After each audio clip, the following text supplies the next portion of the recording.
Ceci est un livre audio autogénéré par Google. Émile Jalley, ancien élève de l'École normale supérieure, agrégé de philosophie, psychologue diplômé d'État, professeur émérite de psychologie clinique et d'épistémologie à l'Université Paris-Nord. Principale publication. Livre. Wallon lecteur de Freud et Piaget, Paris Éditions Sociales, 1981. Wallon, La vie mentale, présentation, Paris Éditions Sociales, 1982. Henri Wallon, Psychologie et dialectique, avec El Mori, présentation, Paris Messidor, 1990. Atlas de la psychologie, H. Benech, direction de traduction de l'allemand avec augmentation, Paris, livre de poche, 1995. Dictionnaire de la psychologie, W.D. Froelich, direction de traduction de l'allemand, Paris, livre de poche, 1997. Psychanalyse, psychologie clinique et psychopathologie, In psychologie clinique et psychopathologie, R. Samarer École, Paris, Bréal, 1998. Freud Wallon Lacan. L'enfant au miroir, Paris Eppel, 1998. La crise de la psychologie à l'université en France, tome 1, Origine et déterminisme, tome 2, État des lieux depuis 1990, Paris L'Harmattan 2004.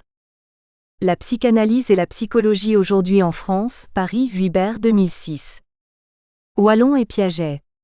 Pour une critique de la psychologie contemporaine, Paris L'Harmattan 2006.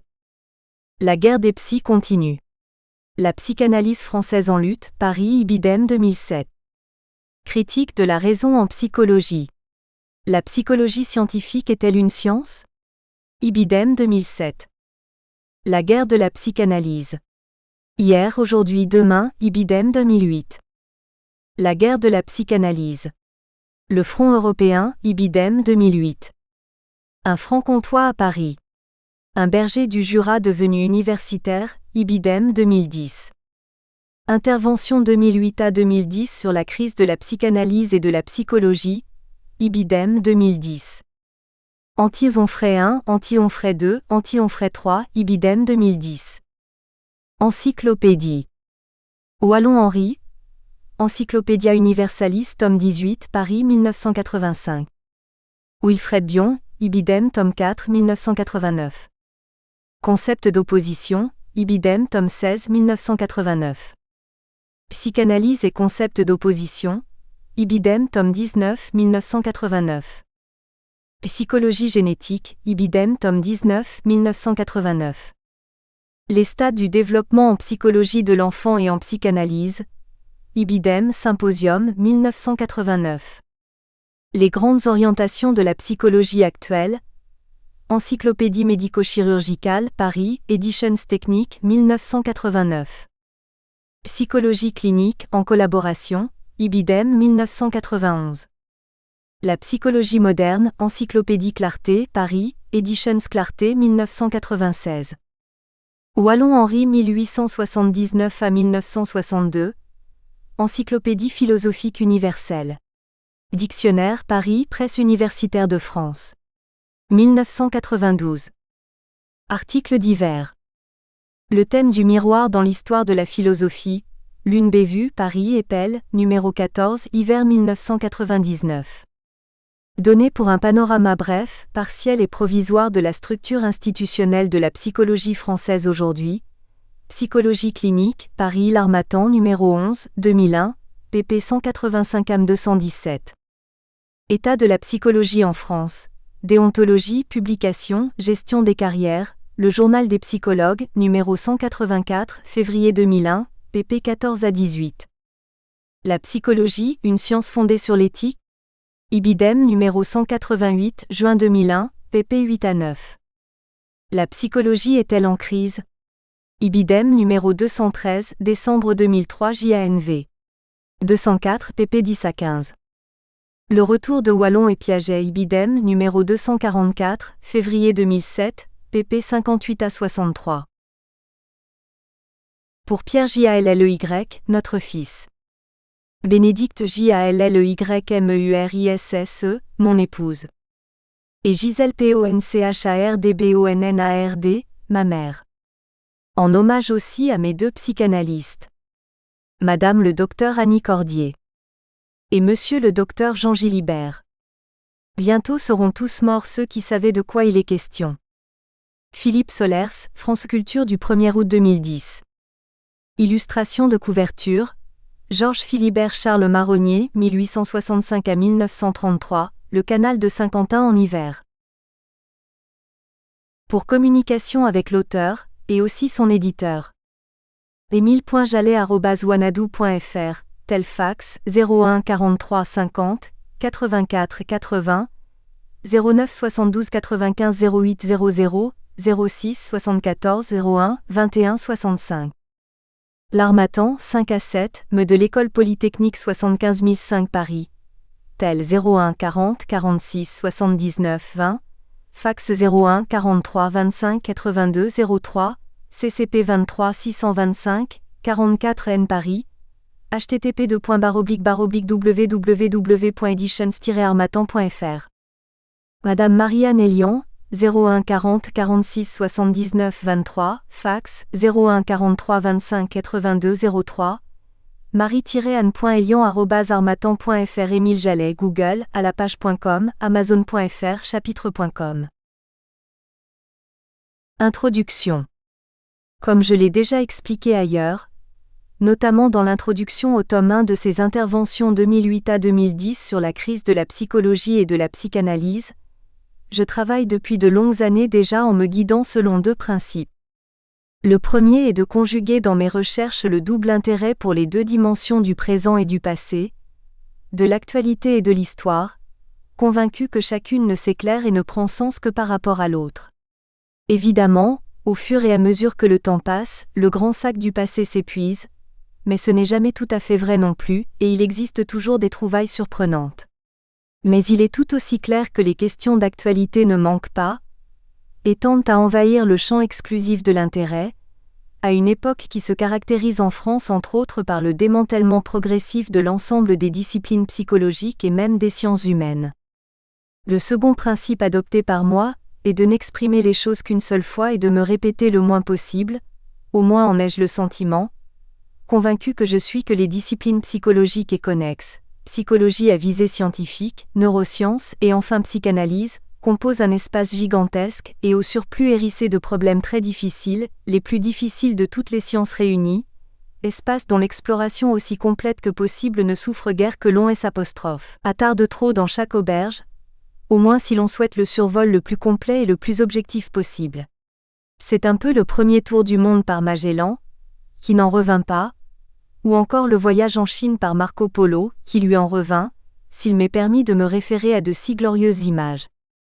Or l'inconvénient d'une telle stratégie est évident, c'est que, en grimpant la montagne, on s'achemine vers des questions de plus en plus difficiles, si ce n'est peut-être d'un caractère en soi inaccessible. On va le voir à présent. Dans mes interventions à Chambéry comme au Mans, mais en complexifiant davantage la deuxième fois, enfin en abordant une perspective plus strictement historique à Strasbourg, chapitres 1, 2, 3, je me suis attaqué à deux questions connexes et très difficiles pour moi en ce sens que jusqu'alors je n'avais jamais osé, je n'aurais jamais osé le faire. Même si une fois pensée, parlée et écrite dans un style aussi simple et ramassé que possible, la chose semble comme aller de soi. Première question. Les relations factuelles entre la psychologie universitaire et la psychanalyse étant ce qu'elles sont, l'imminence d'un divorce devenu inéluctable si au moins la psychanalyse à l'université entend sauver ce qui reste de sa peau, étant entendu que cette question intéresse évidemment aussi la psychanalyse hors l'université, cela étant donc, on peut toujours rêver et se dire Une autre approche eût été possible permettant de penser, sinon de ménager une relative compatibilité de la psychanalyse et de la neuroscience, à condition de mettre en jeu d'autres moyens de penser, empruntés aux variétés diverses de la dialectique d'origine européenne, en tout cas en repoussant complètement les procédures de l'empirisme associationniste anglophone offrant appui au scientisme dans les disciplines psychologiques. On retombe alors sur un modèle de solution théorique assez proche de ce qu'a engendré, au meilleur de sa forme, le courant du parallélisme psychophysiologique entre le XVIIe, Spinoza, Leibniz, et le XIXe siècle, auteurs multiples dont par exemple Wundt. La psychanalyse et la neuroscience pourraient être l'une et l'autre relativement vraies, parce qu'elles ne s'occupent pas dans la réalité psychique neurologique du même aspect. C'est simple et presque bête, mais viable à condition de poser que la logique ne repose pas uniquement sur le principe aristotélicien unique du tout vrai contre tout faux, mais que deux propositions d'apparence contraire peuvent être l'une et l'autre relativement vraies, ce qui suppose un remodelage de la logique qui s'opère au-delà de Descartes à travers le chemin Kant-Hegel-Marx, déjà d'ailleurs à partir de la logique de Port-Royal. Disons que la psychanalyse et la neuroscience auraient pu s'envisager comme les deux faces, l'averse et l'envers, de la même pièce de monnaie. Ce seraient les deux faces différentes, disjointes en même temps que complémentaires, conjointes du même objet-valeur. On dira préférer, si on est psychanalyste, et sans que cela ne change rien à ce rapport essentiel, l'averse qualitatif représentant la figure, la République Marianne, plutôt que l'envers quantitatif exprimant la valeur monétaire, 1 euro. On se souviendra aussi que c'est ce que Saussure dit de la relation entre signifiant et signifié, arbitraire mais nécessaire, rapport dialectique d'identité-différence d'où se forme le signe linguistique. Ce qui ouvrirait ici un autre débat. Le génial Leibniz avait parlé curieusement, à propos des rapports de l'âme spirituelle et du corps machinique, de deux automates de configuration différente mais réglés sur la même heure. En réalité, c'est aussi et surtout la relation existant entre les études sur l'hystérie et l'esquisse d'une psychologie scientifique de Freud, rédigée la même année 1895, celle entre un traité de métapsychologie clinique et un autre correspondant de psychoneurologie. Mais il eût fallu, pour que cela pût être mieux envisagé, les moyens intellectuels en plus d'une volonté politique. Or les deux ont manqué jusqu'ici à tel point qu'on ne peut plus espérer raisonnablement récupérer la situation à terme raisonnable. Il eût fallu, pour mieux dégager un tel projet de solution, un petit nombre de cerveaux de philosophes moyennement doués et s'intéressant à la psychologie. Mais on ne risque probablement plus de les trouver, ce qui n'empêche pas de rêver. On vient de voir récemment ce que même l'école normale supérieure est aujourd'hui capable d'engendrer, dans le registre des grands talents philosophiques, BHL, avec le canular Botul, ce dernier étant un philosophe imaginaire inventé par un agrégé facétieux, journaliste rédigeant au Canard enchaîné la chronique de Karl Abbé, le dit Botul soi-disant auteur d'une prétendue vie sexuelle de Kant et en outre conférencier dans les cercles néo-kantiens du Paraguay, philosophe bidon que l'apostrophe. Inénarrable BHL a commis la bourde de prendre pour un vrai dans son dernier livre sur la guerre en philosophie. En tout cas, si ce genre de cerveau existait, on pourrait envisager que les travaux du neuroscientiste Lionel Nakache sur le nouvel inconscient puissent revêtir un grand intérêt, encore qu'on puisse les trouver jusqu'ici comme empêtrés dans des embarras philosophiques dont il ne serait pas non plus tout à fait impossible de les dégager. À mon avis, les résultats expérimentaux de Nakache, avec ses représentations évanescentes, à peu de choses près ce qu'en dit Freud, justifieraient assez bien ce que celui-ci qualifie de système conscient-préconscient, ce que curieusement ce savant ingénieux semble avoir du mal à percevoir. Dans cette affaire, je prendrai soin de bien distinguer les neurosciences de la psychologie scientifique, dont on peut trouver surtout la psychologie générale expérimentale, que c'est une discipline qui a complètement failli en France depuis 60 ans, quitte à faire le tri pour savoir ce qui peut tout de même être sauvé là-dedans de la psychologie développementale, Wallon, Piaget, Gesell, Bauer et de la psychologie sociale, Moscovici. Même majoritairement intéressés par la psychologie clinique, ils disaient jadis mais diront de moins en moins, la psychanalyse. Les derniers étudiants que j'ai eus dans les années 1995 à 2000 se disaient attirés également par les sciences du cerveau, la psychologie de l'enfant et la psychologie sociale. La deuxième question liée à la première est celle de la critique à produire du concept de la science moderne. Question difficile et même redoutable, anachronique même car en dehors de l'ère du temps, à peu près tout le monde croit à la science comme en une espèce de nouvelle religion, credo quia absurdum est. Question donc sans intérêt médiatique pour personne mais à laquelle j'ai été progressivement conduit par ma critique systématique des contenus internes des sous-disciplines de la psychologie, critique qui a rencontré l'apostrophe. Heureuse surprise de trouver un appui consistant dans un modèle rénové de la traditionnelle critique kantienne, 2007. Je ne suis pas spécialement kantien, mais il se trouve que Kant, ça marche très bien pour ce genre de questionnement.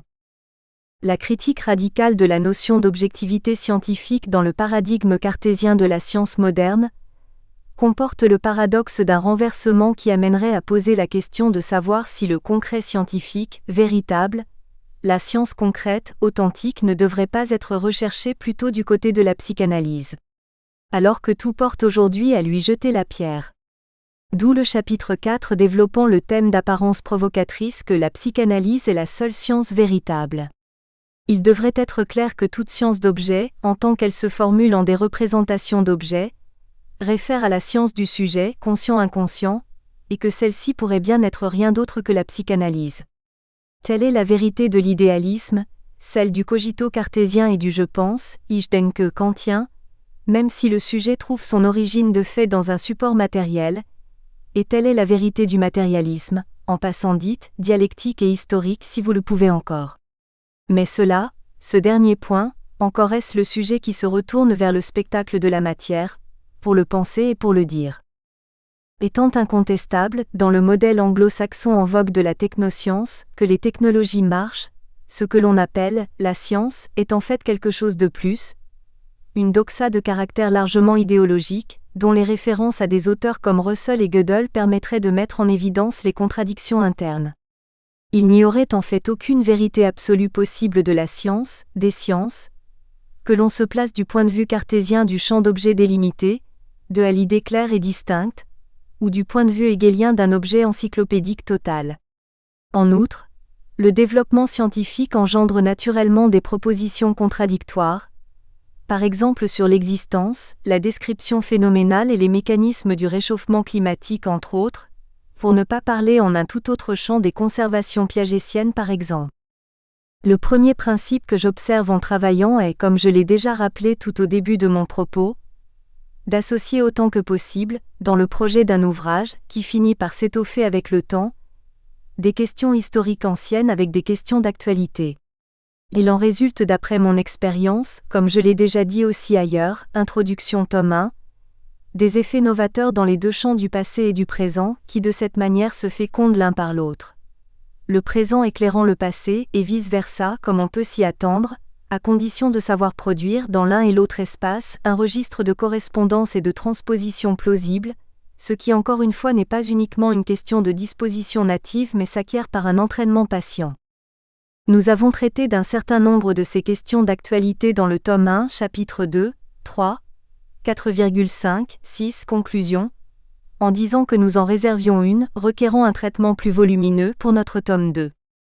Depuis la parution du livre noir de la psychanalyse jusqu'à présent, depuis 5 années donc, le thème de l'évaluation des compétences des enseignants-chercheurs n'a pas cessé de s'insinuer davantage partout, comme un véritable monstre du Loch Ness ou serpent de mer, en argot normalien, et même avec une insistance de plus en plus grande depuis l'installation de l'Agence pour l'évaluation de l'enseignement et de la recherche dans l'enseignement supérieur, ARS.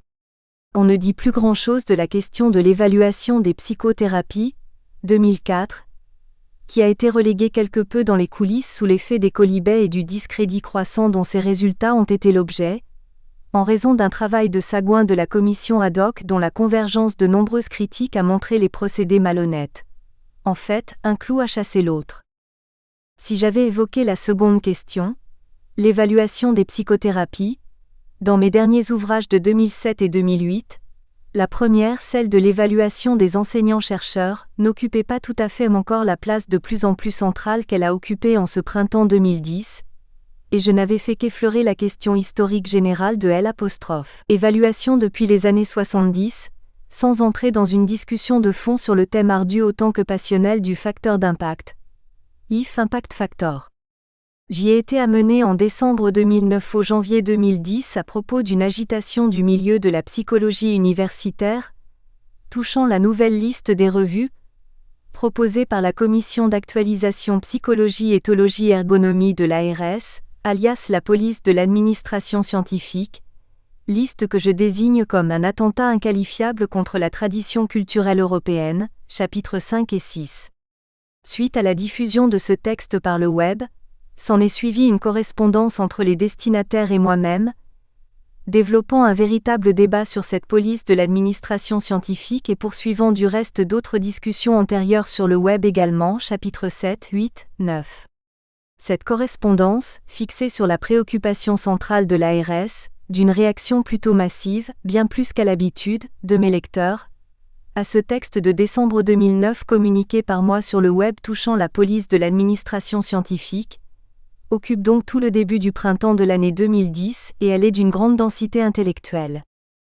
Mais voici que dès avril-mai 2010, un autre débat a occupé l'actualité. Il s'agit bien entendu de l'affaire Onfray, suivie par la parution le 20 mai 2010 de ce que j'ai appelé le décret scélérat sur la psychothérapie. Deux faits s'imposent à l'analyse. Le premier, c'est que la guerre menée par Onfray contre la psychanalyse s'avère en fait une guerre menée contre l'ensemble des disciplines psychologiques et même, à partir de là, contre l'ensemble des sciences humaines, ce dont l'intéressé n'a pas forcément une conscience explicite. Le second est que cette guerre opère dans le même sens que le décret Accoyer-Fillon-Pécresse-Hortefeux sur la psychothérapie, lequel aboutit à l'inféodation de fait de l'ensemble du paysage universitaire de la psychologie, et même de la psychanalyse hors université, au paradigme de la technoscience et de la pragmatique biomédicale. En réalité, ce à quoi nous venons d'assister, ce n'est à rien de moins qu'à la mise en bière suivie des obsèques de la psychologie et la psychanalyse universitaire, au moins pour commencer. Car voilà que les éclats de l'explosion touchent également la psychanalyse hors université, qui s'était crue jusqu'ici intouchable. Les seules réponses jusqu'ici sont représentées par 5 livres, celui d'Elisabeth Roudinesco, Mais pourquoi tant de haine ? Celui également d'un auteur belge Serafino Malaguernera, Critique du crépuscule d'une idole de M. Onfray, et enfin les 3 miens, Anti-Onfray 1, Anti-Onfray 2 et Anti-Onfray 3, dont premier est paru fin juin et les 2 autres sont de parution imminente au moment où j'écris ces lignes le 18 septembre. Les réactions sur le web sont jusqu'ici très rares, bien moins en tout cas pour l'affaire du décret que pour celle du livre d'Onfray, comme si la toile avait subi une transformation en grille électrique pour les rats dans les anciennes expériences behavioristes. Sauf la très mauvaise nouvelle venue de la nuit sécuritaire, que la psychiatrie n'aura pas à se glorifier longtemps d'avoir eu l'occasion de recueillir les dépouilles de l'université de psychologie et de psychanalyse, comme l'envisage le décret de mai, si cela avait jamais été le cas et si au moins elle avait eu le temps d'y songer, puisqu'elle se déclare menacée à son tour début septembre, par le double pouvoir politique et médical, ce qui est le comble, mais ce que tout le monde avisé savait comme prévisible, avant que la médecine généraliste soit comprimée à son tour, ce dont même le Figaro se plaint déjà, auquel cas ne resteront plus que le diagnostic médical automatisé, mais pas encore au point, et les distributeurs de pilules eux-mêmes automatiques, dispositifs d'ensemble assistés par les vétérinaires animaux, au moins ceux subsistant dans les cas d'urgence. Sauf bien entendu pour les riches en faveur de qui subsistera tout le luxe des anciennes institutions médicales, moyennant finances adaptées, par exemple 450 € l'heure, comme le raconte Onfray à propos de Freud. Chapitre 1 Psychanalyse et psychologie, le passé, le présent. Intervention à Chambéry du 14-3-2009 dans le cadre de l'association ELIPS Échange, Liaison Information des psychologues de Savoie. Résumé essentiel. La fureur du débat contemporain, en France en tout cas concernant la valeur de la psychanalyse, et de celui par ailleurs intimement lié au premier de l'évaluation de la production scientifique des enseignants-chercheurs et chercheurs en psychologie, laisse en général les partisans de la psychanalyse démunis d'une attitude de riposte offensive devant leurs adversaires, faute de la perte du maniement philosophique d'une logique moderne de la contradiction, Pascal, Kant, Hegel, Marx, Freud. Certes, ce n'est pas pour autant, s'ils se formaient mieux à un tel maniement que leurs adversaires se convertiraient du jour au lendemain à la bonne foi. 1.1. Le passé. La psychanalyse, tout comme la psychologie, se trouve dans la période actuelle en France dans un grand état de souffrance, menacés même dans leur existence, voués à la disparition dans le grand estomac de la médecine. Cela ne vaut pas seulement pour la psychanalyse, mais tout aussi bien pour la psychologie scientifique universitaire et CNRS, en dépit de l'illusion que celle-ci entretient toujours que la médecine s'intéresse encore à elle. La médecine s'intéresse aux neurosciences, mais pas à la psychologie expérimentale et cognitive. Une des différences essentielles entre l'Homo sapiens et les grands singes est la possibilité pour le premier de s'établir une généalogie, en particulier de se représenter l'histoire de sa culture, au moins quand il ne lui est pas indifférent d'en avoir une. Faute de cette mémoire du passé personnel et familial, historique et culturel, l'homme demeure une sorte de singe. Il n'y a aucun mal à cela, car l'homme est avant tout un animal. Les états limites représenteraient de nos jours le type d'organisation pathologique le plus répandu, environ 50% de la population. L'un des caractères de cette organisation mentale est la restriction des activités au champ adaptatif actuel, que certains psychanalystes mettraient en relation avec la mise hors circuit du préconscient. Or, ce caractère marque non seulement la psychologie individuelle, mais aussi la psychologie collective. Allons maintenant à l'essentiel pour ce qui nous concerne.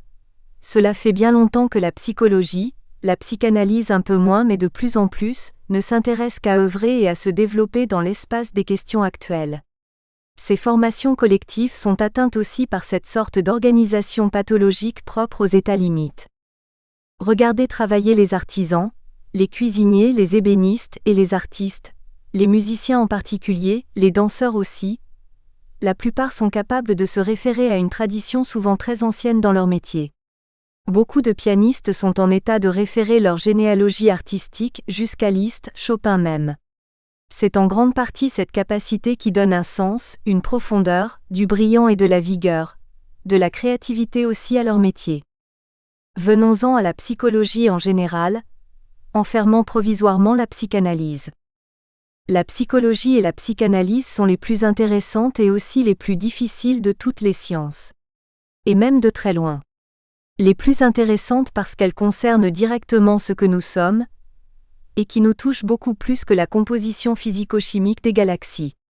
Les plus difficiles parce que l'objet observé colle au sujet observateur, et aussi parce que c'est l'objet de la plus grande richesse concrète, de la plus haute complexité qu'on puisse imaginer, et où le jeu des nœuds de variables est le plus difficile à dissocier. Je vais écrire ici quelque chose de peu agréable, mais je demande au lecteur de le supporter. Les psychologues, enseignants-chercheurs comme aussi praticiens et professionnels ne sont manifestement pas à la hauteur de la psychologie. Ils ont de moins en moins idée des grandes difficultés intrinsèques de leur propre discipline. La nation française depuis assez longtemps n'est pas du tout à la hauteur de l'idée de la France. Il existe aujourd'hui des ministres d'État qui auraient en tout, et pour tout un Doug. Plutôt que de se gausser, il vaudrait mieux chercher à expliquer. Depuis 60 ans, la psychologie scientifique universitaire entretient l'illusion qu'elle peut se passer de toute référence à son histoire, et à tout ce qui s'accompagne d'une dimension réflexive, c'est-à-dire l'épistémologie. Elle admet à la rigueur et tout au plus la prise en compte de considérants méthodologiques. Les sciences de la nature et les sciences dures en général, les mathématiques et la logique, peuvent se passer de toute référence à leur histoire. La cumulativité de leurs progrès et la sorte de boussole qui en résulte sont intégrés dans la pointe même de leur opérativité. Mais il n'en est pas du tout de même des sciences humaines. Elles ont besoin de cette boussole qu'est la prise en considération du passé de leur conquête. Les historiens et les sociologues, même les économistes savent très bien cela. Mais pourquoi pas les psychologues ? Parce qu'ils vivent dans la hantise que la psychologie doit copier les sciences de la nature. Hegel, dans son encyclopédie 1817 à 1830, classe encore la psychologie dans ce qu'il appelle les sciences de l'esprit, Geisteswissenschaften, par opposition aux sciences de la nature, Naturwissenschaften. C'est semble-t-il à partir de Herbart, un disciple de Fichte qui a remplacé Kant dans sa chaire de Königsberg, qu'apparaît à partir de 1824 cette lubie scientiste que la psychologie serait avant tout une science de la nature. Cette idée à mon avis erronée s'indure à travers tout le XIXe siècle, et Freud l'adopte encore à certaines réserves près sans critique. Le grand Henri Wallon sentira le caractère nocif d'un tel préjugé, et il proposera en 1937 l'idée que la psychologie est une science intermédiaire entre les sciences biologiques et les sciences sociales. La psychologie a toujours été, depuis l'Antiquité grecque, l'un des trois objets de la philosophie, ceci étant représenté, comme le propose Kant dans sa critique de la raison pure 1787, par le moi, psychologie, le monde, cosmologie ou physique, et Dieu, théologie. Mais si on considère que Dieu n'est probablement pas autre chose que l'anticipation de l'idéal du moi de la psychanalyse, alors ce sont bien 2 sur 3 des objets de la philosophie qui anticipent sur ce que sont aujourd'hui les disciplines psychologiques, en y incluant la psychanalyse. Dans mon récent ouvrage sur la guerre de la psychanalyse, j'ai écrit environ 225 pages sur les anticipations de la psychanalyse et de la psychologie à travers l'histoire de la philosophie. À condition de savoir utiliser une grille conceptuelle appropriée, comportant une trentaine de concepts relevant principalement des rubriques de la cognition, de l'affectivité et de l'inconscient, il suffit de se baisser pour ramasser partout, chez une bonne centaine d'auteurs, des vues très convaincantes qui permettent de resituer l'ensemble des disciplines psychologiques modernes dans une très longue tradition culturelle européenne et d'abord hellénique. Dans la philosophie française des XIXe et XXe siècles, il a toujours existé un courant spécialement centré par l'intérêt sur les questions psychologiques. Bergson, Sartre, Merleau-Ponty en sont des exemples. À l'opposé existait un courant plus intéressé par la philosophie des sciences dures et de la nature, et qui se préoccupait beaucoup d'une critique du psychologisme, comme on disait. Ce courant hostile à la psychologie s'est prolongé plus récemment à travers tout le brillant filon structuraliste des années 70 à 80. Barthes, Foucault, Deleuze, Althusser, Derrida, Badiou aujourd'hui, sous le couvert de ce qu'on appelait l'anti-humanisme. Dès la fin du XIXe siècle jusqu'après la Deuxième Guerre mondiale, une longue série de psychologues universitaires qui ont été en général des personnalités d'un haut niveau de culture et même parfois des savants de grande classe, ont toujours été recrutés à partir de l'agrégation de philosophie. Ribot, Janet, Dumas, Bourdon, Guillaume, Delacroix, Blondel, Burlou, Foucault, Pierron, Wallon, Lagache, Favès-Boutonnier, Anzieux, Debesse, Oléron, Simondon, Laplanche, Bresse. Ce recrutement des enseignants de psychologie à partir d'une formation philosophique s'est tari définitivement aux environs des années 68. J'ai été à peu près le dernier, et encore Jacqueline Carrois après moi, à être recrutée selon cette tradition. Daniel Lagache crée la licence de psychologie en 1947 dans des conditions particulières. Il venait d'être élu à la Sorbonne plutôt de justesse dans le poste de Guillaume contre Ignace Meyerson, soutenu par la tendance plutôt scientifique de Pierron et Guillaume, alors que lui Lagache était le candidat préféré par un courant plus philosophique, dont le chef de file était Gaston Bachelard. Or Lagache crée donc la licence, mais à partir d'un projet qui avait été élaboré par son prédécesseur Guillaume tout de suite avant son départ. Il s'agit à l'origine de la licence à 4 certificats, psychologie générale, psychologie de l'enfant, psychologie sociale, psychophysiologie. Cette licence initiale sera alourdie un peu plus tard par Fraisse et Paillard, en 1967, d'un certificat de psychophysiologie supplémentaire. En même temps, Lagache crée la psychologie clinique comme discipline nouvelle, en fait rien d'autre qu'une sorte de passeport pour assurer l'entrée de la psychanalyse à l'université, mais sans savoir alors lui trouver un débouché autonome sur le plan du cursus universitaire. Il lui faut trouver le subterfuge d'enseigner la psychologie clinique, dans le cadre de son enseignement de psychologie générale, dont il détenait la chaire. Cette situation durera pendant 20 ans, ce n'est qu'en 1966 que sera créé un certificat de maîtrise de psychologie clinique. Le premier enseignement dans le cursus a porté le nom d'une discipline créée 2 décennies plus tôt et obligée depuis de se cacher sous le manteau d'une autre sous-discipline. On saisit dès le début les absurdités liées à un tel système, et qu'on supportait avec patience les successeurs de Lagache dans l'enseignement de la psychanalyse à l'université, Juliette Favès-Boutonnier, puis Didier Anzieux, qui ont pourtant été des personnalités intellectuelles importantes, plus importantes que celles de leurs collègues objectivistes. La psychanalyse est à la fois reconnue et déniée. C'est un peu comme Freud en tant que juif à Vienne. Pendant une dizaine d'années, le système marche à peu près. Lagache et Pierron, lequel est professeur au Collège de France mais dont le laboratoire est ouvert sur les travaux pratiques de la licence à la Sorbonne, sont tous deux des agrégés de philosophie qui ont une culture commune et de bonnes manières comme ont à l'époque tous les universitaires, beaucoup plus identifiés qu'aujourd'hui à la bourgeoisie. Les choses ne vont pas durer avec l'arrivée de Dracula. Il existe en histoire des événements qui étaient prévisibles, qui avaient tendance à arriver, et d'autres au contraire qui auraient pu ne pas arriver. Le rôle des individus peut être très important et durable à long terme, surtout dans le sens de la détérioration. Paul Fraisse est nommé professeur de psychologie expérimentale à la Sorbonne en 1957. Je l'ai moi-même très bien connu et même subi, à partir de 1967. C'était une personnalité très conflictuelle, qui a amorcé l'américanisation de la psychologie française en y introduisant la mentalité behavioriste, dans un esprit très différent de ce que Piaget faisait alors à Genève, ce qui n'empêchait pas ce dernier d'avoir aussi un pied dans l'enseignement à Paris. Tout de suite, les choses tournent à l'affrontement personnel entre Fraisse, professeur de psychologie expérimentale, dont le territoire est l'Institut de psychologie rue Serpente, et Juliette Favès-Boutonnier, professeur de psychologie générale ayant succédé à Lagache et qui occupe plutôt les locaux de la Sorbonne. Après 1968, Juliette Favès-Boutonnier se retire à Censier, dans la nouvelle université dérogatoire de Paris 7. À l'Institut de psychologie, la psychanalyse est représentée par Colette Schilland, psychiatre et psychanalyste, membre de la SPP, exprimant une haine acharnée contre Lacan, autoritaire avec ses subordonnés mais entièrement soumise à Fraisse. À l'Institut de psychologie, la psychanalyse est à genoux devant sa marâtre la psychologie expérimentale.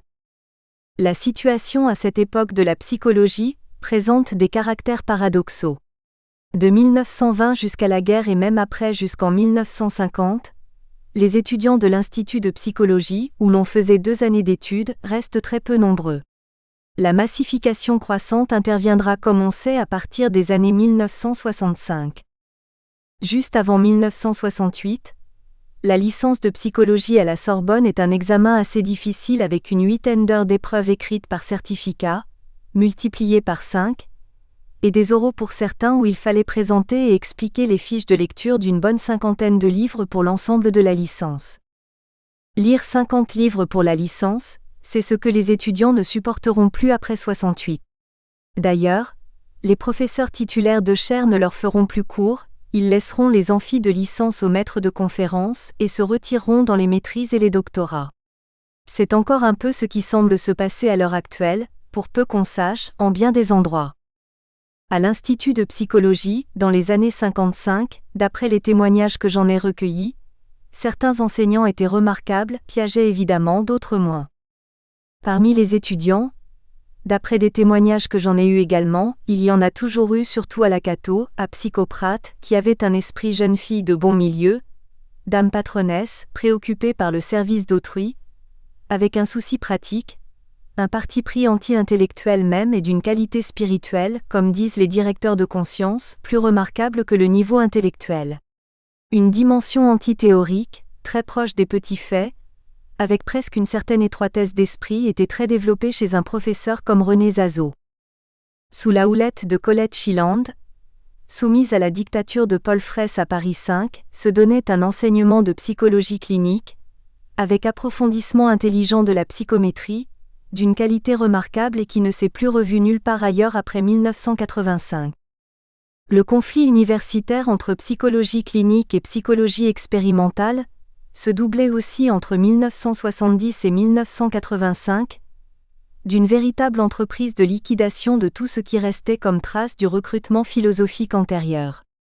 Après 68, Fraisse avait songé à maintenir et développer dans l'enseignement secondaire en terminale et dans les écoles normales un enseignement de psychologie qui y existait déjà depuis longtemps, mais que les inspecteurs généraux comme Canguilhem, ralliés au paradigme althusserien de la lutte contre le psychologisme, ont complètement liquidé depuis.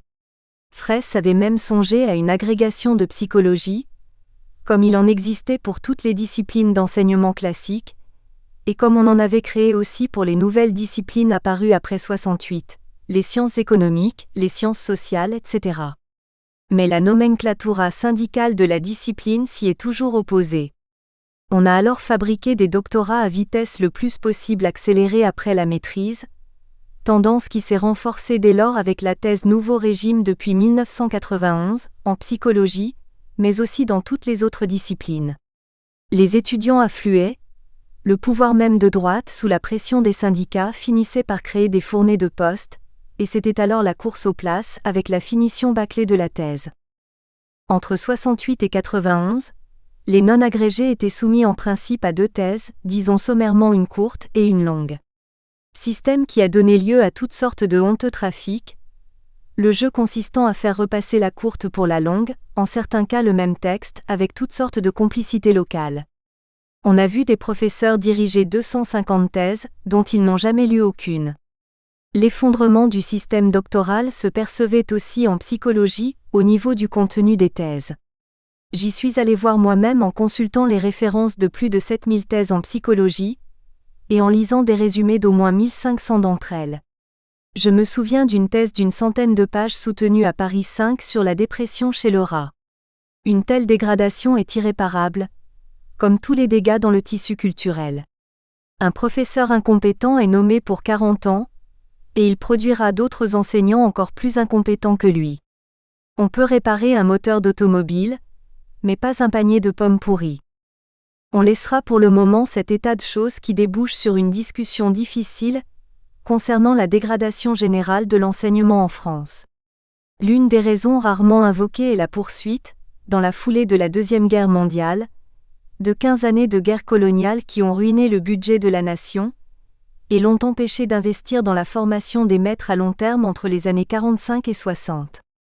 Mais un autre paradoxe apparaît encore dans ce désastre, c'est le développement en dehors de l'université d'une très riche école de psychanalyse française, qui s'est épanouie entre les années 50 et 85 environ. Elle a coïncidé en gros avec la carrière de Jacques Lacan, et ne lui a guère survécu. Toutefois, ce que les Français ignorent encore, ou ont oublié, c'est que Lacan dans cette affaire n'a pas été tout seul, mais a été seulement le grand arbre qui cachait le reste de la forêt. En dehors de lui en tout premier lieu Didier Anzieux. Mais en plus, dans le domaine des états limites et des psychoses, Bella Grunberger, Janine Chasguet-Smirgel, Francis Pache, Pierra Olagnier, Joyce McDougall, Paul-Claude Racamier, Jean-Bertrand Pontalis, René Roussillon, René Caès. Concernant les approches médicales dans le cadre de la psychanalyse, Serge Lebovici, René Diatkin, Pierre Marty, Christian David, Michel Fin, Michel Demuzan, Daniel Wiedelhutcher. Ensuite, Denise Braunschweig, Evelyne Kestenberg et Françoise Dolto touchant le domaine de l'enfance, de l'adolescence et de la féminité. Enfin les adversaires et partisans de Lacan, ceux qui ont tenu le tout premier rang dans le dialogue avec lui, André Green, Jean Laplanche, Guy Rosolato, Serge Widerman. Cette formidable éclosion de la psychanalyse française, sur une période de plus de 30 ans, sans aucune comparaison alors concevable avec aucun autre pays au monde, situe la pensée clinique française dans la riche tradition de sagesse des moralistes français, Montaigne, Pascal, La Rochefoucauld, Vauvenargues, Chamfort, comme au niveau d'une des périodes les plus glorieuses du génie critique de notre nation, celle des Montesquieu, Voltaire, Diderot et Rousseau, pas moins. Cela nous l'avons oublié, même nous n'en avons jamais eu la moindre idée, rien peut-être qu'à propos de Lacan, et nous connaissons l'aliénation infâme, humiliante de nous sentir contraints, déjà vaincus, d'aller nous soumettre un jour sans plus de révolte, avec le sentiment presque tranquille de la nécessité résignée, devant les idoles du paradigme états-unien de l'homme-machine. Ajoutons tout de même qu'il a existé quelques très grands psychanalystes américains, Heinz Kohut, Otto F. Kernberg, Harold Searles, Robert J. Stoller. On connaît bien l'école anglaise, Klein, Winnicott, Bion, etc. 1.2 Le présent. N'étant pas devin, je ne suis pas capable d'anticiper ce que deviendra la contestation universitaire, qui a commencé à s'annoncer à peu près au moment où j'ai mis la main finale à ma critique générale de la psychologie contemporaine.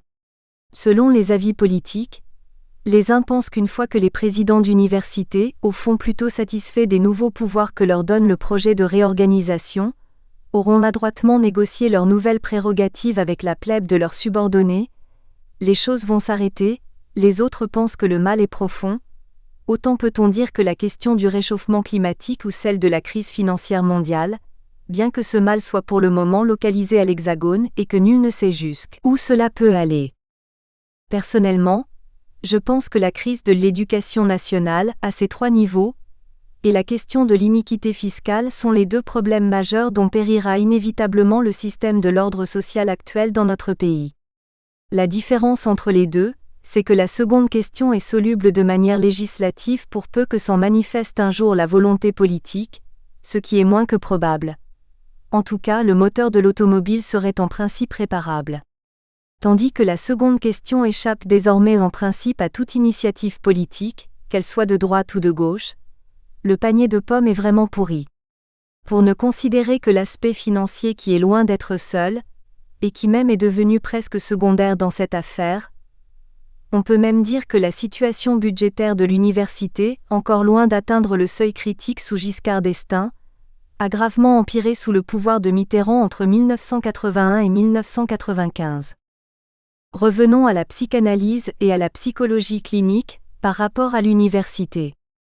Tout d'abord, je dirais que je ne fais plus depuis longtemps de différence de principe entre la psychanalyse et la psychologie clinique. La psychanalyse et la psychologie scientifique étant les deux filles ennemies qui ont rompu avec leur mère qui est la philosophie, on dira que la psychologie clinique est la fille, la très grande fille de la psychanalyse, ce qui du reste ne simplifie pas leur relation. En ce qui me concerne, je verrais entre les deux plutôt une différence de position sociale, celle comme on dit un peu vulgairement entre les bobos et les prolos. La mère est plus riche que la fille, mais ne veut pas lui donner un sou ni surtout la faire entrer dans son monde. Alors elle lui minaude des recommandations par la porte entrebâillée. Les enseignants-chercheurs et les psychologues praticiens ont les uns et les autres leurs problèmes qui sont graves, ce qui n'empêche pas qu'ils ne s'entendent pas très bien en France. Ce qui est vrai, c'est que sans les premiers pour lancer et entretenir un mouvement sérieux de contestation sociale, éventuellement par la grève, les seconds sont individuellement isolés et réduits à l'impuissance. Il n'y aura plus désormais que la grève, si possible générale, pour faire bouger les choses dans ce pays, encore que ce soit un moyen ressenti comme très impopulaire. En tout cas, tout le monde se moque d'une grève éventuelle des psychologues praticiens. Il existe depuis longtemps une revendication croissante des psychologues praticiens pour être mieux intégrés dans et participer davantage au fonctionnement de la structure universitaire et à sa mission de formation des psychologues, professionnels et enseignants-chercheurs tout de même aussi. Ce que l'on peut dire, c'est que la structure actuelle de l'espace universitaire, qui est très spécifique pour la psychologie, s'oppose de toutes les manières à une telle intégration, et qu'on ne voit pas que celle-ci ait chance de se produire et encore moins de réussir tant que n'aura pas été posée sérieusement la question cruciale de la réforme complète de l'espace universitaire. Mais on ne voit pas d'emblée comment cette question peut être posée, sauf dans une atmosphère de clash qui peut survenir un jour, comme beaucoup de choses dans l'état actuel où se trouve ce pays. La situation que j'ai décrite pour la première fois en 2004 est la suivante. Le nombre actuel des enseignants-chercheurs en psychologie clinique serait d'environ 300 contre 1000 à peu près pour le reste de la psychologie non clinique. Or, dans l'espace extra-universitaire, cette majorité est inversée. Il y aurait environ 30 000 psychologues cliniciens et 10 000 psychologues du travail. Une telle structure est absurde, antifonctionnelle, injustifiable, et sa persistance obstinée depuis quelques 60 ans explique en grande partie la sorte de cancer généralisé dont souffre aujourd'hui l'ensemble des disciplines psychologiques. La position des psychologues cliniciens dans et hors l'université par rapport à la majorité universitaire non clinicienne est à peu près, toutes choses égales par ailleurs, celle des esclaves antillais par rapport aux béquets. On comprend bien ce que la psychologie de l'enfant et la psychologie sociale viennent ajouter à la formation du psychologue clinicien, et comment elles viennent se refléter dans l'espace professionnel. C'est beaucoup plus difficile pour la psychologie expérimentale et cognitive, pour la psychologie différentielle et la psychologie biologique. En premier lieu, les psychologues cliniciens doivent se débarrasser à tout prix de l'argument traditionnel selon lequel « il en faut bien ». Il en faut à condition que ces connaissances soient retraduites dans un langage approprié aux besoins et à l'esprit de la psychologie clinique, ce dont personne ne se soucie. Deuxièmement, on ne comprend pas pourquoi une majorité universitaire non clinique intégrerait volontiers une composante importante, et même minimale, de psychologues cliniciens professionnels, au fonctionnement effectif de l'espace universitaire. Troisièmement, si cela se faisait, cette nouvelle composante des psychologues cliniciens professionnels se verrait inévitablement soumise aux manies actuelles de l'évaluation, de la calibration, de la normalisation, et en définitive assujettie, écrasée même par le rouleau compresseur de la cognitivisation qui s'impose de plus en plus et inévitablement à toutes les sous-disciplines de la psychologie, génétique, sociale et clinique. Le mouvement universitaire actuel a pris la bonne voie, celle que j'ai, me semble-t-il, décrite comme programme souhaitable dans la conclusion de chacun de mes ouvrages depuis 2006. Rétention des notes d'examen sans suspension des enseignements, débrayage total des enseignants-chercheurs des fonctions administratives.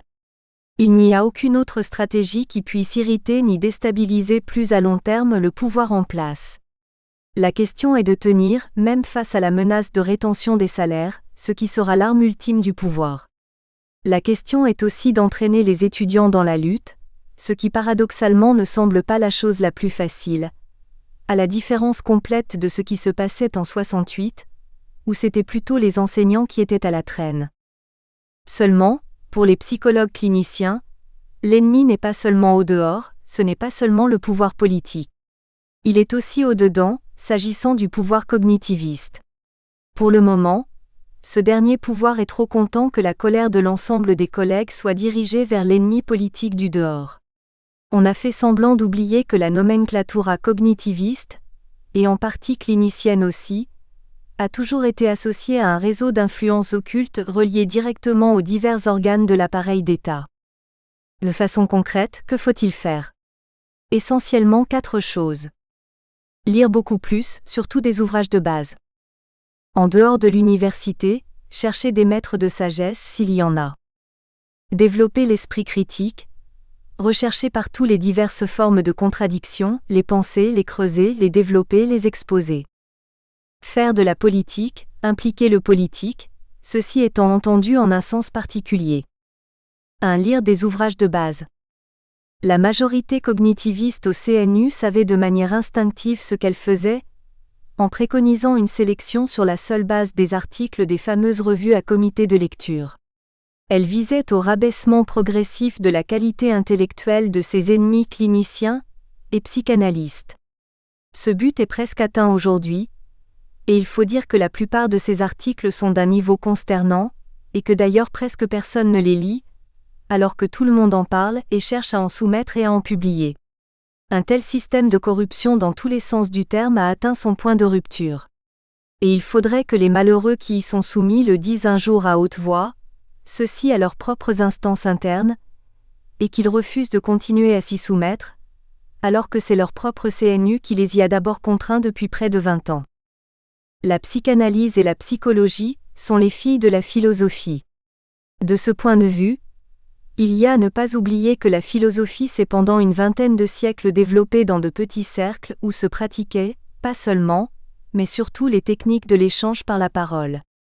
Ce système a duré en gros de l'Antiquité grecque, puis romaine, jusqu'au début de la Renaissance avec l'invention de l'imprimerie 1455. Depuis 68, les étudiants ont en général bien plus de goût et de capacité pour la parole que pour la lecture et l'écriture. Les petits groupes à base d'échange de paroles, c'est bien et même très bien, mais c'est loin de suffire à une formation. Dans l'exposé d'un cas clinique, il ne suffit pas de dire par exemple que l'on ressent que l'on a affaire à un état limite. En soi-même, le ressenti clinique, la soi-disant finesse de perception ne prouve rien. Et les expérimentalistes ont raison en partie de le reprocher aux cliniciens.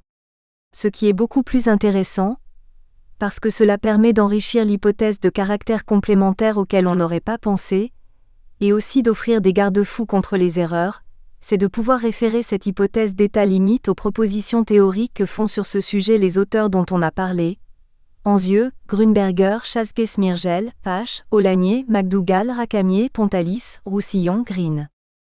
Le problème est que ces différents auteurs n'utilisent pas forcément les mêmes mots pour désigner des choses qui à la fois sont et peut-être ne sont pas tout à fait les mêmes. Et ici l'on tombe sur l'une des très grandes difficultés de la formation, et d'une bonne maîtrise des problèmes en psychologie et en psychanalyse.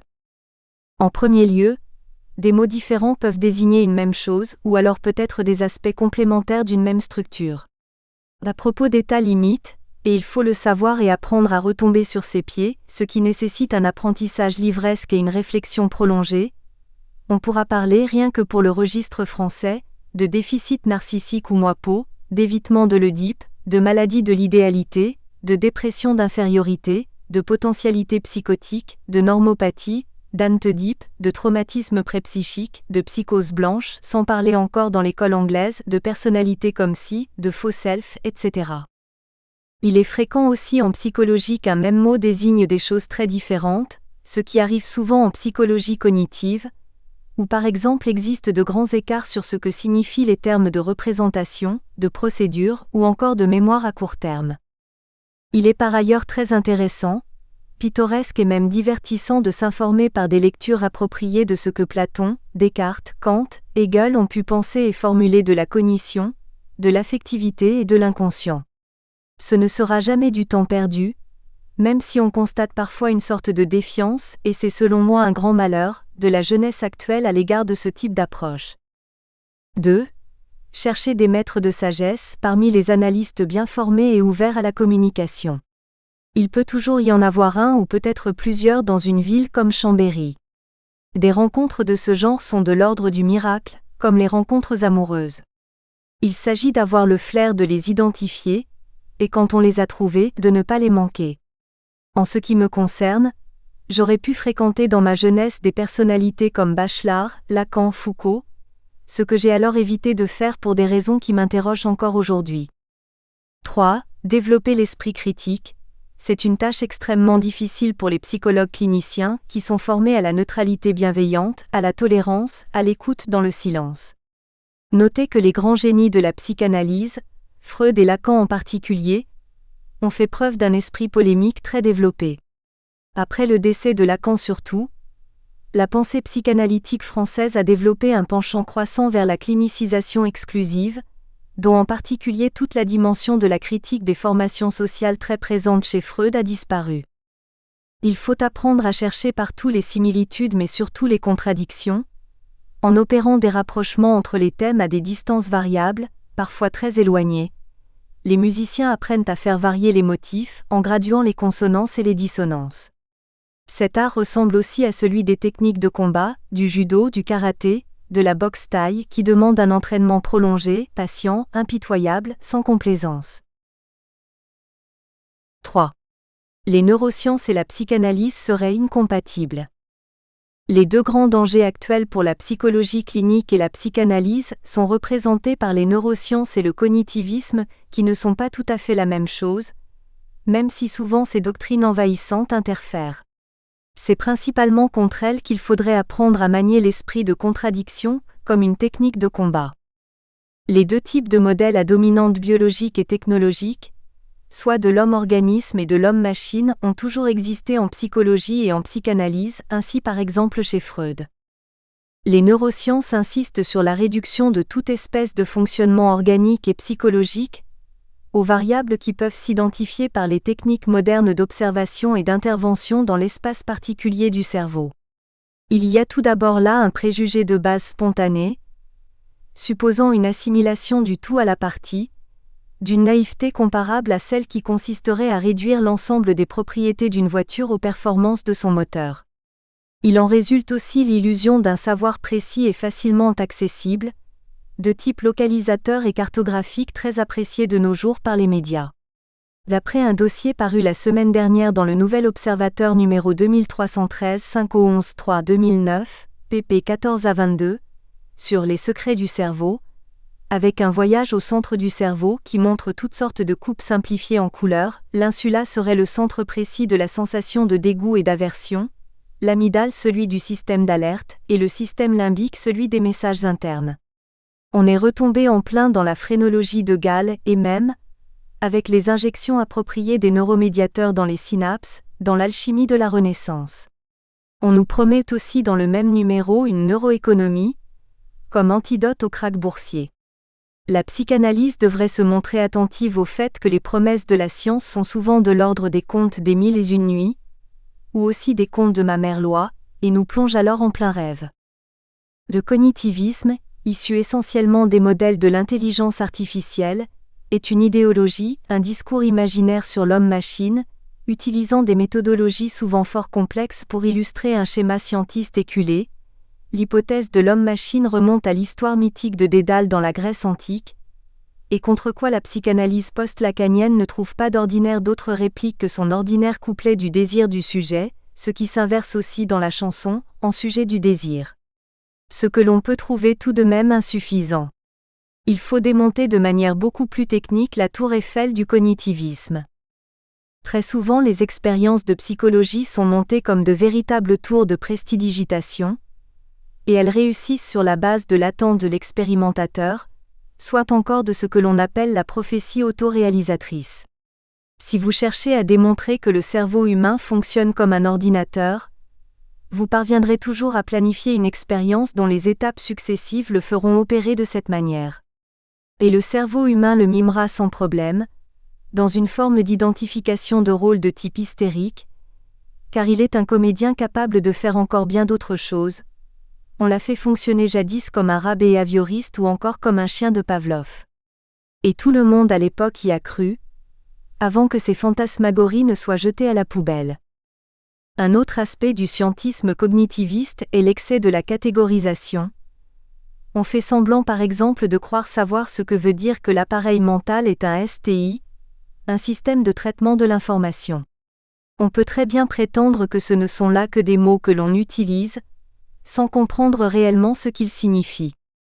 La psychanalyse, disait Lagache, est une forme de la pensée dialectique, c'est-à-dire en soi capable d'utiliser le jeu des contraires, ce dont est depuis toujours incapable l'empirisme associationniste anglo-saxon. Ce que la psychanalyse dit alors à la pensée en vogue de type états-unien, en tant que celle-ci milite pour ce qui est du psychique, en faveur d'une soi-disant conception de l'objectivité scientifique, est simplement ceci. Votre prétendue vérité scientifique de forme objective expérimentale à propos de la psyché n'est qu'un discours, un mur de parole, de l'opinion opiniâtre, de la doxa, au sens de Platon, du média. Zazie, tu causes tout en remuant aussi adroitement les doigts comme font les prestidigitateurs. Cependant, si elle s'arme mieux de l'épistémologie moderne, ce qu'elle ferait bien d'assumer plus souvent, la psychanalyse peut contrecarrer cette prétention du scientisme cognitiviste à une sorte de vérité objective concernant le psychisme en formulant à peu près ce qui suit. Premier point. Premier mouvement hegelien. Un soi-disant sujet savant ne peut prétendre étudier l'univers de l'extérieur comme un objet. Car le sujet justement est à l'intérieur de l'univers. Ce qui est en dedans ne peut pas en même temps être dehors et vice-versa. Si je suis une partie du tout, je ne puis me placer ni en dehors du tout, ni non plus saisir ce tout à partir du dedans. Saisir le tout à partir du dehors comme d'ailleurs aussi, et de façon contradictoire à partir du dedans, c'est ce que souhaite faire Hegel, qui est le véritable fondateur du concept moderne des sciences humaines. Deuxième mouvement cartésien. Si le sujet savant est dans le tout, il peut envisager de prendre connaissance de certaines des parties, de certains secteurs partiels du tout, en se plaçant en dehors de ceux-ci. C'est ce que fait Descartes en créant le concept moderne des sciences de la nature. Mais ceci n'est pas davantage possible, car les parties du tout sont liées entre elles dans le tout, au niveau de l'être comme du connaître. Historiquement, le second mouvement Descartes a précédé le premier, Hegel. Mais Hegel reprend en fait un concept antérieur et très ancien de la connaissance du réel comme tout, grec, Platon, Aristote, stoïcien. Effectivement, depuis le début du XVIIe siècle, où surgit la science moderne, ce concept se divise selon une antinomie en deux versants, deux perspectives contradictoires. Descartes, promoteur des idées claires et distinctes et des natures simples, envisage que la connaissance peut et doit aller des parties vers le tout, au moins quand ce dernier peut être embrassé. Ainsi se créent, dans un premier temps au XVIIe et XVIIIe siècle les sciences de la nature, mais où la connaissance reste toujours abstraite, ouverte mais incomplète. Hegel, qui crée le concept de base des sciences de l'esprit, des sciences humaines et sociales, dès le début du XIXe siècle, pose au contraire que la connaissance vraie va du tout vers les parties. Le défaut est que la science abandonne la rigueur, cherche à se faire concrète et complète, mais au risque aussi de se transformer en idéologie. Ces deux perspectives sont probablement vraies bien que contradictoires. C'est à leur point de jonction qu'il convient vraisemblablement de penser la contradiction entre la psychologie et la psychanalyse. La neuroscience se place du côté des sciences de la nature, en particulier de la vie, et la psychanalyse clairement pour moi, du côté des sciences de l'esprit, des sciences humaines et sociales. Freud se met dans de grands embarras en envisageant le psychanalyse comme une science de la nature, en même temps que comme le pont, dit-il, Bruckeux vers les sciences de l'esprit. En ce qui concerne la psychologie, Wallon a écrit de manière très profonde qu'elle est à la fois science de la nature et science de l'homme. Elle a clairement choisi aujourd'hui et même depuis assez longtemps, de se mettre du côté des sciences de la nature, en refusant son articulation dialectique avec les sciences de l'esprit, les sciences humaines et sociales. Il ne faut pas s'étonner dans ces conditions que la psychologie et la psychanalyse, comme la neuroscience et la psychanalyse, n'aient en réalité rien à se dire, ce dont il n'y a pas de quoi faire un drame, car elles peuvent néanmoins communiquer de manière utile en s'ajustant, à condition que ni la psychologie ni la neuroscience ne tentent de réduire la psychanalyse à leur propre concept. Ce que d'ailleurs elles ne pourront jamais s'empêcher de faire, et que d'une certaine manière la psychanalyse laisse faire, et c'est là qu'est le drame. Revenons au point de départ de ce premier point pour dire que du point de vue de sa logique interne, ce premier point est une forme dérivée du paradoxe de Russell, 1910. Il n'y a pas d'ensemble de tous les ensembles, car cet ensemble serait à la fois soi et une partie de soi, le tout et une partie du tout. La forme originaire de ce paradoxe se trouve probablement et même indubitablement, selon nous, dans ce que l'on appelle la première hypothèse du Parménide de Platon. L'un ne saurait donc avoir de partie et ne peut être un tout. Tout en outé ara meros auto uute olof auto dei enai 137c. À partir de là, on entre de plein pied dans le paradoxe de Gödel, 1931. Si on est toujours d'une certaine manière à l'intérieur du système que l'on étudie, même à se croire à distance et en dehors d'un champ délimité d'objets à l'intérieur du système total, on ne peut pas, concernant ce système, prouver la non-contradiction des propositions qui le concernent. Cela va jusqu'à dire que toute proposition qui s'y énonce comporte ça contradictoire ou alors contraire, appartient à un couple de propositions contradictoires ou contraires. Quel que soit l'objet d'étude scientifique, on a toujours la thèse et l'antithèse. Et ici on retrouve le principe de l'antinomie kantienne. Cette conséquence met en question et même invalide complètement le fameux principe positiviste de falsifiabilité selon Popper. Contrairement à ce postulat, une expérience contradictoire est toujours envisageable en soi, qui pourtant n'invaliderait pas en droit la première. Il en existe des cargaisons en psychologie cognitive de la mémoire et du langage. Des brochettes entières d'hypothèses alternatives ou même incompatibles y sont prétendument validées par des expériences soi-disant bien contrôlées et répétables. Certains auteurs laissent entendre cela sans aucune ambiguïté ni aucune gêne dans leurs ouvrages. En sciences de la nature, il existe des cas clairs où le savant invente une expérience qui démontre l'impossibilité de l'hypothèse contraire à celle que l'on cherche à démontrer. Cela se produit dans certaines recherches exemplaires de Louis Pasteur. Mais c'est loin d'être toujours le cas. Des polémiques récentes montrent que l'hypothèse du réchauffement climatique n'est pas plus incontestable, au plan scientifique, en dépit de sa diffusion médiatique exclusive, que l'hypothèse inverse, Nouvel Observateur numéro 2341 du 17 au 23 9 2009, pp 26 à 27. Aucune contre-expérience ne pourra jamais être imaginée pour réfuter l'hypothèse du Big Bang. Cela n'a même aucun sens. Il n'en reste pas moins incontestable que l'hypothèse de la disparition des dinosaures par un réchauffement climatique sans accident particulier a été réfutée dans la période récente, par la contre-hypothèse, confirmée par des traces peu perceptibles mais néanmoins évidentes à l'observation fine, d'un choc météorique d'une grande violence dans le Yucatan. En fait, ce qui dit été de l'univers vaut naturellement pour le psychisme, pour le système psychique. Le sujet observateur ne peut évidemment pas traiter le système psychique comme un objet extérieur à lui.